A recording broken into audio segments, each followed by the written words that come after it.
सब्जियां ले लो, ताजी ताजी सब्जियां। भैया बैंगन कितने का दिया? 30 रुपए किलो काका, हमारे यहाँ से ताजा पूरे बाजार में नहीं मिलेगा। अच्छा ठीक है, 1 किलो बैंगन और आधा किलो मिर्ची दे दो।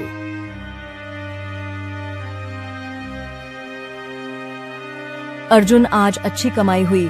30 का बैंगन, 40 की मिर्ची और बाकी सब्जियों से भी कुछ जोड़ लो, लगभग 150 हुए। विजय सिंह के कुएं का पानी सच में काम आ गया। हाँ, नहीं तो हमारा कुआं तो सूखा पड़ा है, पत्थरों का ढेर बन गया है। लेकिन मीरा, सच बताओ, तुम्हारा हाथों में जादू क्या है? विजय सिंह के नौकरों से भी अच्छी फसल तुम ही उगाती हो। क्या कोई मंत्र पढ़ती हो खेतों पर? जादू नहीं, मेहनत। और तुम भी तो मेरे साथ दिन रात खेत में जुटे रहते हो। सूरज निकलने से पहले उठकर पानी डालना, खाद डालना, घास निकालना, ये सब जादू से नहीं होता। पर हाँ, एक बात मानूंगी, तुम्हारे साथ काम करने से मेहनत भी हल्की लगती है। हाँ मीरा, हमारी जोड़ी ही हमारा जादू है। लेकिन सोचता हूँ, अगर हमारा कुआं फिर से पानी दे दे तो कितना अच्छा हो। विजय सिंह के भरोसे तो कब तक रहेंगे? उसकी नीयत भी कुछ ठीक नहीं लगती। सही कहते हो, आज तो उसका पानी मिल गया, पर कल क्या होगा? हमें अपने कुएं के लिए कुछ करना चाहिए। माँ कहती थी ना, उसमें कोई बात छिपी है। तुम दोनों साथ में कितने अच्छे लगते हो। ऊपर वाला तुम्हें हमेशा खुश रखे। तुम दोनों की जोड़ी हमेशा बनी रहे। अर्जुन और मीरा मुस्कुराते हैं। लक्ष्मी की कमजोर आवाज में भी अपनापन है। अर्जुन और मीरा बाजार से सब्जी बेचकर घर लौटते हैं। अर्जुन और मीरा अंदर जाते हैं। लक्ष्मी चारपाई पर पड़ी है, उल्टियां कर रही हैं। ये क्या अर्जुन, माँ को देखो, ये उल्टियां क्यों हो रही हैं? माँ रुकिए, हम आपको अभी हॉस्पिटल ले चलते हैं। मीरा, जल्दी से गाड़ी का इंतजाम करो, हम जल्दी से जल्दी माँ को अस्पताल लेकर जाते हैं। अर्जुन और मीरा लक्ष्मी को लेकर हॉस्पिटल पहुंचते हैं। देखिए, इनको लीवर की गंभीर बीमारी है और ऑपरेशन करना पड़ेगा, वरना बचाना मुश्किल है। 10 से 12 लाख रुपए का खर्च आएगा। 10 से 12 लाख, इतने पैसे कहां से लाएंगे? मेरे पास तो घर चलाने के पैसे भी नहीं है। मैं कहां से 10 से 12 लाख रुपए जोड़कर लाऊंगा? कुछ भी करो डॉक्टर साहब, माँ को बचा लीजिए। एक माँ ही हमारा सहारा है। माँ के सिवा हमारा कोई भी नहीं है। हम कोशिश करेंगे, पर पैसों का इंतजाम जल्दी करना होगा, नहीं तो मैं तुम्हारी माँ को नहीं बचा पाऊंगा। कल तक ऑपरेशन हो जाए तो अच्छा होगा। अर्जुन, इतना पैसा कहाँ से आएगा? हमारी सारी कमाई जोड़ ले तो भी 2-3 हजार से ज्यादा नहीं होगा, और यहाँ तो लाखों की बात हो रही है। हम इतने पैसे कहाँ से लाएंगे? विजय सिंह से मदद मांगते हैं। वह गांव का सबसे अमीर आदमी है। उसके लिए 12 लाख कोई बड़ी बात नहीं होगी। शायद हमारी मजबूरी देखकर मान जाए। विजय सिंह से पिछले महीने उसने पानी के लिए ताने मारे थे और भैरू को भी ठुकरा दिया था जब उसकी बेटी बीमार थी। क्या वह हमारी मदद करेगा? हाँ, पर माँ की जान दांव पर है, कोशिश तो करनी पड़ेगी। मैं उसे साफ कहूंगा कि माँ को बचाने के लिए मदद चाहिए और धीरे धीरे पैसे लौटा दूंगा। ठीक है, जाओ, पर सोच लो, कहीं वो इसका फायदा ना उठाए, और अगर मना कर दे तो मेरे गहने बेचकर थोड़ा इंतजाम कर सकते हैं। चिंता मत करो, मैं सुबह विजय सिंह से मिलूंगा। गहनों की बात भी ठीक है, पर बाकी के लिए गांव में और लोगों से बात करूंगा। कुछ ना कुछ रास्ता निकलेगा। अर्जुन विजय सिंह की हवेली के बाहर पहुंचता है और अंदर जाता है। विजय जी, मेरी माँ बहुत बीमार है। उन्हें लीवर की गंभीर बीमारी हो गई है। डॉक्टर ने कहा है कि ऑपरेशन के लिए 12 लाख रुपए चाहिए। कृपया मेरी मदद करें। मैं मेहनत करके धीरे धीरे सारा पैसा लौटा दूंगा। मैं सोचता हूँ यह तो बहुत बड़ी रकम है। अभी हालात ठीक नहीं है, देखना पड़ेगा कि कुछ हो सकता है कि नहीं। विजय की पत्नी रानी अंदर से आती है और बात सुन लेती है। क्या इस भिखारी को 12 लाख देने की बात कर रहे हो? पहले ही अपने कुएं का पानी इनको मुफ्त में दे रखा है, अब और क्या चाहिए? यह लोग तो बस मौका देखते हैं हमारी दौलत पर हाथ साफ करने का। हाँ अर्जुन, रानी ठीक कह रही है। इस बार हमारी फसल भी कम हुई है, खर्चा ज्यादा चल रहा है और हमारा कुआं भी अब पहले जैसा पानी नहीं दे रहा। इस बार मदद नहीं कर पाऊंगा। विजय जी, मैं भिखारी नहीं हूँ, मेहनत करता हूँ। बस माँ की जान बचाने के लिए मजबूरी में आपके पास आया हूँ। थोड़ी सी मदद भी कर देंगे तो बहुत होगा। कुछ तो सोचिए, मेरे पास और कोई रास्ता नहीं है। बस करो अर्जुन, हर बार मजबूरी का बहाना लेकर यहाँ मत आया करो अपने गांव में और लोगों से मांगो। हमारे पास देने को कुछ नहीं है, अब जाओ यहाँ से।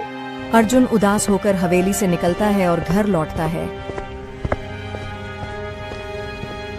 क्या हुआ अर्जुन? विजय सिंह ने कुछ कहा। मदद करने को तैयार हुए कि नहीं, या फिर कोई बहाना बनाकर टाल दिया? नहीं मीरा, मना कर दिया। रानी ने तो मुझे भिखारी तक कह दिया और ताने मारे कहते हैं उनकी फसल कम हुई है और कुआं भी अब सूख रहा है। कोई बात नहीं अर्जुन, हम कुछ और रास्ता निकाल लेंगे। मेरे गहने जो बचे हैं उन्हें बेच दो, थोड़ा पैसा तो आएगा ही माँ के लिए, कुछ तो कर पाएंगे। हाँ, गहने बेचना ठीक रहेगा, पर वो भी तो 1-2 लाख से ज्यादा नहीं लाएंगे। बाकी का इंतजाम कैसे होगा का कुछ समझ नहीं आ रहा। फिक्र मत करो, गांव में और लोगों से बात करेंगे, कोई ना कोई मदद जरूर करेगा। माँ को कुछ नहीं होने देंगे, बस हिम्मत रखो। ठीक है मीरा, कल सुबह गहने बेचने चलेंगे और गांव वालों से भी मिल लेंगे, शायद कोई रास्ता निकल आए। अर्जुन और मीरा हॉस्पिटल में लक्ष्मी के बिस्तर के पास पहुंचते हैं। बेटा, मेरे लिए इतना मत दौड़ो, मैं देख रही हूँ तुम दोनों दिन रात परेशान रहते हो। मेरा वक्त आ गया है कुएं को खोदना, उसमें तुम्हारी सारी परेशानियां दूर करने का रास्ता छिपा है। माँ, आप ऐसा क्यों कह रही हैं? हम आपको ठीक कर लेंगे, बस थोड़ा और वक्त दीजिए, पैसों का इंतजाम हो जाएगा। हाँ माँ, आप हिम्मत रखो, हम गहने बेच रहे हैं, गांव वालों से भी बात करेंगे। आप हमारे बिना कैसे रहेंगी? नहीं मीरा, अब कुछ नहीं बचा, मेरी सांसें थम रही हैं। बस मेरी बात मानो, कुआं खोदो, वह तुम्हारा भविष्य बदलेगा। लक्ष्मी की सांसें थम जाती हैं। माँ नहीं, आप हमें छोड़कर नहीं जा सकती, अभी तो हमें आपकी जरूरत है। ये कैसे हो गया? माँ, आप हमें छोड़कर चली गई, हम क्या करेंगे? अब आपकी बात कैसे भूल जाए? कुआं खोदेंगे, पर आपके बिना सब अधूरा है। अर्जुन और मीरा घर में बैठे लक्ष्मी की मृत्यु के बाद का पहला दिन है। अर्जुन माँ ने आखिरी बार कुआं खोदने की बात कही थी। क्या हमें उनकी बात को गंभीरता से लेना चाहिए? शायद इसमें कुछ सच हो। हाँ, मीरा माँ की वह बात मेरे दिमाग में बार बार आ रही है। कुआं खोदना, परेशानियां दूर करना, इसका मतलब क्या हो सकता है? हमें कोशिश तो करनी चाहिए। ठीक है, पर कहाँ से शुरू करें? हमारा कुआं तो सालों से सूखा पड़ा है। क्या सच में खोदने से कुछ निकलेगा, या माँ बस हमें हिम्मत देना चाहती थी? पता नहीं, पर माँ ने कभी बेकार की बात नहीं की। आज दोपहर को कुदाल लेकर कुएं पर चलते हैं, देखते हैं कि क्या होता है, कुछ तो होगा।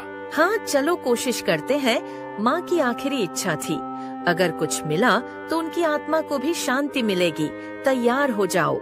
अर्जुन और मीरा कुदाल लेकर कुआं खोदते हैं। 3 दिन हो गए अर्जुन, हम सुबह से शाम तक कुआं खोद रहे हैं, पर कुछ नहीं मिला। क्या माँ की बात सच में सही थी? हिम्मत मत हारो, मीरा माँ ने कहा था कि कुएं में हमारी परेशानियों दूर करने का रास्ता है, हमें बस थोड़ा और मेहनत करनी होगी। ठीक है, पर मेरे हाथ दुखने लगे हैं, हर बार पत्थर और मिट्टी ही निकलती है। कहीं यह सब बेकार तो नहीं जा रहा? नहीं, माँ की बात बेकार नहीं हो सकती, वह हमेशा सच बोलती थी।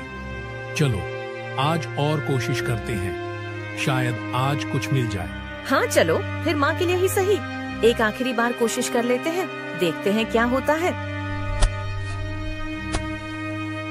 ये क्या है? सुरंग। चलो अंदर देखते हैं।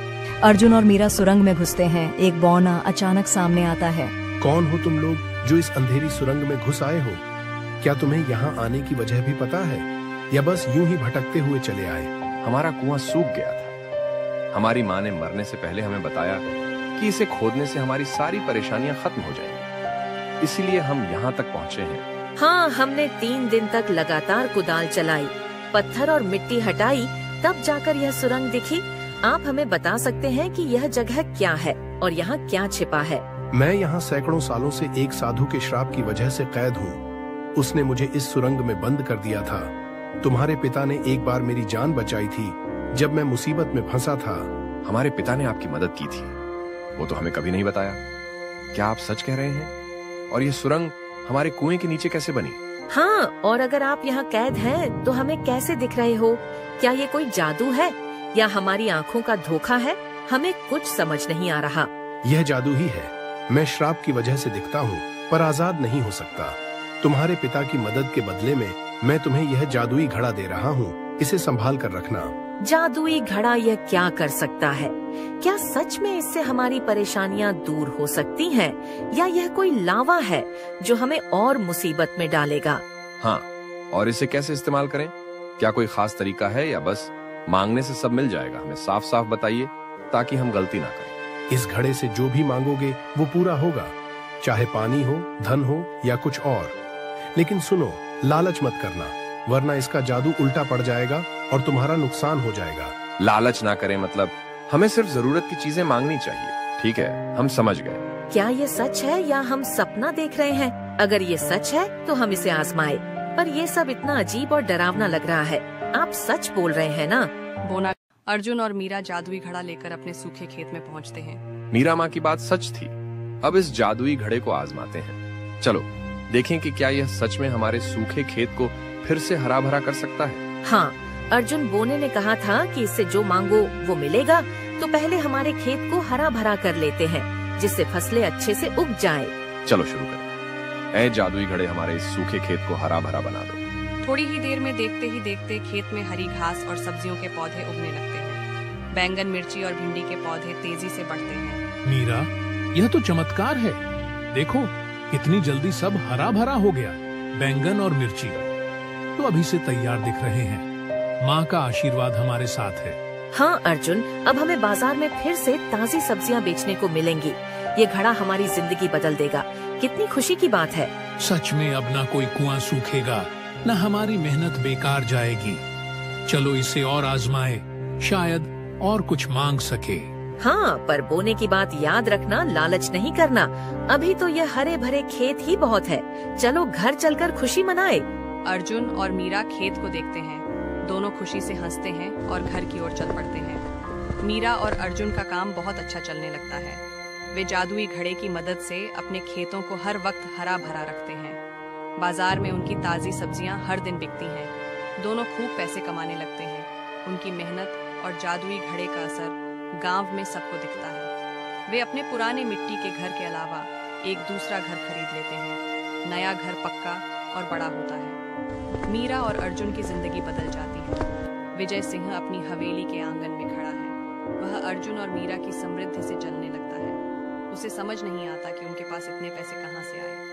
वह उनके भरे हुए कुएं और हरे भरे खेतों को देखकर हैरान है। विजय सिंह सोच में पड़ जाता है।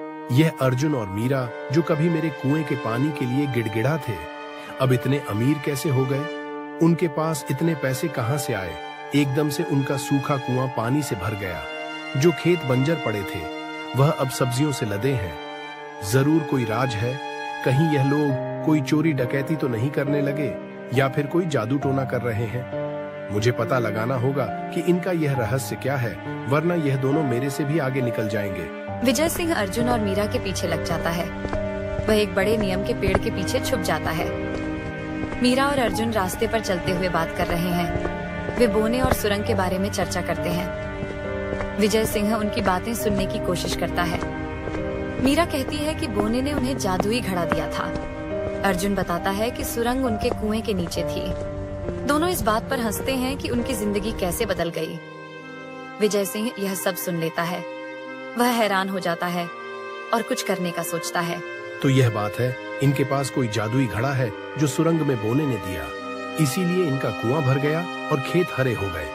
अब मैं रात को चुपके से उनके कुएं पर जाऊंगा, उस सुरंग में घुसूंगा। विजय सिंह योजना बनाता है। विजय सिंह रात के अंधेरे में चुपके से अर्जुन और मीरा के कुएं पर पहुंचता है। वह कुएं के अंदर उतरता है और सुरंग में घुस जाता है। अरे तुम कौन हो जो इस रात के वक्त मेरी सुरंग में आए हो? क्या तुम्हें नहीं पता कि यहाँ बिना इजाजत आने की सजा क्या होती है? बोलो, तुम्हारा यहाँ क्या काम है? तुम्हें इससे क्या मतलब कि मैं कौन हूँ? मैं कोई भी हो सकता हूँ। बस मुझे भी वही जादुई घड़ा दो जो तुमने अर्जुन और मीरा को दिया था, या फिर अगर घड़ा नहीं दे सकते तो सोने के सिक्के दे दो। मुझे भी अपनी जिंदगी बदलनी है। तो तू लालची है, मैं समझ गया। तेरा चेहरा कुछ पहचाना सा लगता है। अच्छा, तू चारण दास का बेटा है ना, जिसने मुझे यहाँ आने पर मजबूर किया था। उसने मुझे धोखा दिया था। अब तू उसकी सजा भुग देगा। चारण दास मेरा बाप था, हाँ, पर उससे मेरा क्या लेना देना। मैं तो बस यहाँ अपना हक लेने आया हूँ। मुझे वह जादुई चीज दो। मैं किसी का बुरा नहीं करना चाहता, बस अपनी तकदीर बदलना चाहता हूँ। इसमें गलत क्या है? गलती ये है कि तेरा मन साफ नहीं, तू लालच में अंधा हो चुका है। मैंने अर्जुन और मीरा को उनकी नेकी के लिए घड़ा दिया था, पर तू सिर्फ चोरी और जलन लेकर आया है। अब तुझे सजा मिलेगी, तैयार हो जा। बोने एक जादुई मंत्र पढ़ता है। विजय सिंह हवा में उड़ने लगता है। उसका शरीर धीरे धीरे पेड़ में बदल जाता है। वह पेड़ अर्जुन और मीरा के कुएं के पास उगाता है। नहीं, ये क्या कर रहे? मुझे छोड़ दो। मैंने क्या गलत किया? मैं बस अमीर बनना चाहता था, मुझे इंसान बनने दो। यह पेड़ मत बनाओ। मैं माफी मांगता हूँ। इस कहानी से यह सीख मिलती है कि मेहनत और अच्छे इरादे से मिली सफलता सच्ची खुशी देती है, जबकि लालच और जलन इंसान को बर्बाद कर सकती है।